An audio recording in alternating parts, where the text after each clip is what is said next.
Nagreklamo ang akong kumari tungod sa ako ra kong kumpari.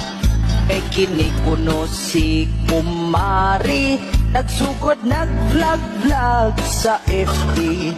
Nagduda ang akong kumpari, pasinog na siya'y lalaki.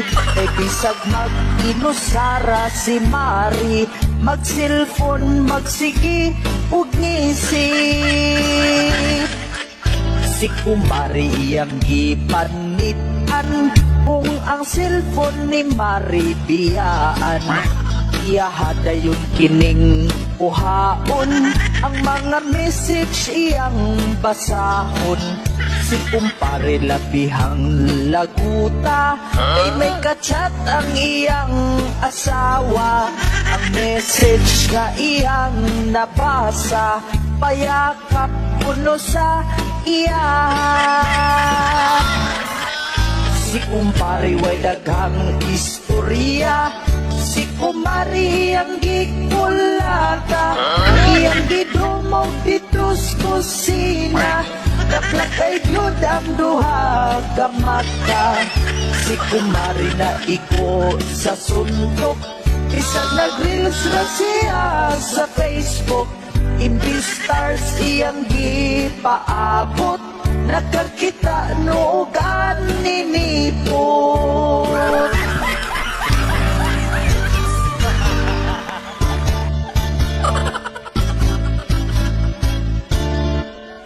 Si kumpari way daghang istorya, si kumari ang gikulata, iyang gidumog ditos kusina, naplakay gyud ang duha ka mata. Si kumari na ito sa suntok, isang nag-reels na siya sa Facebook. Imbis stars iyang gipaabot, nakakita nuugan ninipot. Si kumari labihang laguta, kay naigo ang iyang buna-buna.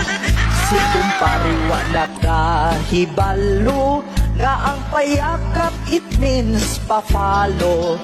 Si kumari wala nagka-vlog-vlog, kay iyang nawong dako kayo hubag. Wa pa siya nakadawat ug sweldo, iyang nadawat bukol sa ulo. Tungod sa reels ang akong kumari, ni pari gikarati.